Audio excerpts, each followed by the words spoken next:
Exam बहुत नजदीक है, लेकिन आपकी तैयारी किसी वजह से नहीं हो पाई है। ये कह सकते हैं कि आपकी पढ़ाई बिल्कुल शून्य है। दोस्त, आप पछता रहे होंगे, काश मैं शुरू से पढ़ाई किया होता तो ऐसा दिन नहीं देखना पड़ता।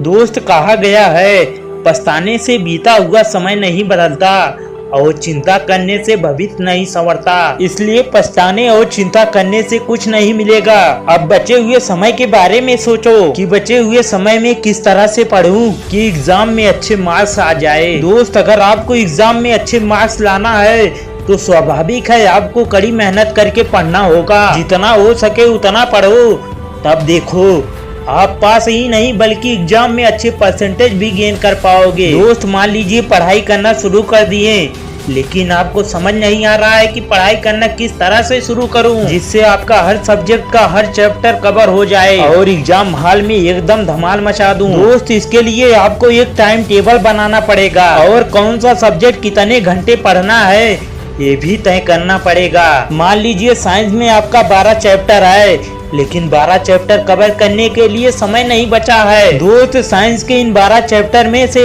जो चैप्टर आपको सबसे ज्यादा इम्पोर्टेंट लगे उस चैप्टर को आप सबसे पहले कवर कीजिए। अगर उसके बाद भी टाइम बच रहा हो, उन बचे हुए समय में बचे हुए सारे चैप्टर को एक एक करके कवर कर लीजिए। दोस्त, एग्जाम आने तक मान लीजिए आपका सारा चैप्टर कवर हो गया तो आपको एग्जाम में अच्छे परसेंटेज लाने से कोई नहीं रोक सकता। और इसी तरह सारे सब्जेक्ट की तैयारी कर लीजिए और एग्जाम आने तक आप पूरा धमाल मचा दोगे। तो देर किस बात की, आज से ही पढ़ना शुरू कर दीजिए और तब तक पढ़ते रहिए जब तक आपका सारा सब्जेक्ट कवर ना हो जाए तब तक। दोस्त, किसी ने बड़े कमाल की बात कही है, सोचने से कहाँ मिलते हैं तमन्नाओं के शहर, पढ़ना भी जरूरी है मंजिल को पाने के लिए। दोस्त, अभी से उठो और जागो और पढ़ना शुरू कर दीजिए।